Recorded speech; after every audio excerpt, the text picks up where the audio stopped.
Hi, below this post, you will find a PDF that I posted that is a description of a Bible reading plan. Called it Bevo Bible Reading Plan. I thought I'd take a moment and just sort of walk you through it and explain how it works. So,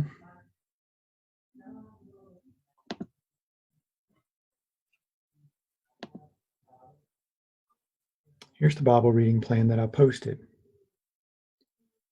It's got what I call two rounds, although they're really, you just start with the first round and eventually you make your way around to the second. I just sort of broke it up really so that it would fit on one page like this. The core of it is you're working your way through the Bible from Genesis all the way to Revelation, but you're doing it in four different tracks. So you'll begin track one, reading through what's called the Old Testament historical books, Genesis through Second Chronicles. And then track two is reading through the New Testament books, Matthew, and then I break it up. You read a gospel, some epistles, you return to a gospel, read some more epistles. So I have it broken up reading Matthew, then the Galatians, Ephesians, Philippians, Colossians. You come back to Luke, and then you read Acts, and then 1st and 2nd Corinthians. That's on track two. Track three is Psalms. So you'd read a chapter of Psalms a day. Track four is a little different. It's from Proverbs. And in the first part of Proverbs, chapters 1 through 9, you read one chapter a day. Those are a little bit straightforward. Each chapter is sort of self-encompassing. But then when you get to chapter 10 and all the way through the remainder of the book, recommend you just read 4 or 5 verses at a time. These are your traditional proverbs that you may remember, and it's not as useful to try to read through a whole chapter at a time. You're really better off just reading a few verses and then letting those sink in overnight, and then the next day reading a few more verses. So you'd work through, the way you do this is you'd work through all 4 of those tracks every day. You'd read some in the Old Testament, the historical books, a little bit in the New Testament. You'd read a little bit in the Psalms, and you'd read a little bit in the Proverbs. And you'd make your way through that. Roughly halfway into the year, something like that, if we were taking a year view, you'd get to the second half of the Old Testament. So you'd be reading Isaiah through Malachi, a little bit at a time. The way I broke it up, you may only do 3 tracks of this just because the earlier part is so intense and heavy.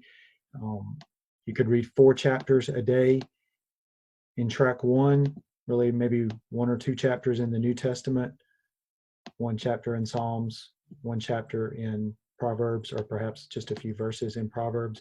But the second half, you'll read about 4 chapters, again, Isaiah, and you're working your way, Isaiah, Ezekiel, Daniel, making your way all the way through all the prophets in the Old Testament. And then track 2, again, is in the New Testament. I've got you reading Mark, and Romans, and then First Thessalonians, Second Thessalonians, all the way through to Philemon, then back to John, and then Hebrews, and all the way through to Revelation. And in the third track, you'll be reading Job, Ecclesiastes, Song of Solomon, or Song of Songs, depending on how your Bible lists it, 1 chapter at a time, and then on to Ezra, Nehemiah, and Esther. Those are only sort of 3 tracks because it just takes less time to work through all those. The beauty of this, though, is you're just recording in track 1, track 2, track 3, track 4. The way I have it laid out, you're only recording what you read each day. So if you stop in Genesis chapter 4, you mark that down in track 1. If the next day you stop in Genesis chapter 8, you mark that down. If the next day you only make it to Genesis chapter 9, you mark that down. And maybe, on track 2, you only make it to Matthew 2, and then you're stopping and you may read a little bit. You're only writing down what you have time to read each day. That way it's very, very self-paced. Whatever you have time to make it to, that's what you're reading. Here, I'll share with you. Hold on.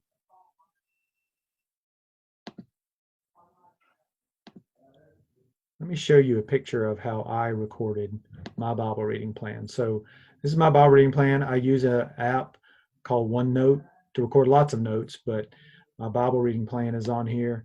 You can see I started in November November Thanksgiving time frame, I began reading Genesis. I made it to Genesis chapter 2, verse 3. I read Matthew up chapters 1 and 2, Psalms 1, and then Proverbs 1. I stopped at verse 19. That's what I had time to do that day. The next day I picked up. I read all the way through Genesis chapter 3, Psalms chapter 2, Matthew chapter 3, and then Proverbs 2 up to 15. And then the third day, I only had time to read Psalm 3 and Matthew 4. That's just the way I broke it up. So it's whatever you have time to do, whatever you're going to read. But for the most part, you can see big chunks down here where I'm reading big chunks at a time of the scriptures and working my way through. Now, the way I do it, it's a little bit different even than I laid it out. I read Genesis, then I go to Psalms just because they're in the Old Testament. I go to the New Testament and read some, and then I finish my mornings off in Proverbs. This is generally my practice every morning. I sit down and read each one of these 4 tracks, working my way through the whole of the Bible. I've been reading this type of way, tracking it myself, just sort of making my own progress, at my own pace for a number of years, maybe 3 or 4 years. I've used different Bible reading plans before that. I must have read through the Bible 10 or 15 times now, just using different plans. This is one that works for me because it's very self-paced. So I thought I would share that here. If you got any questions on it, feel free to comment with those or ask them, shoot me a messenger question, and hopefully this will be a help to you.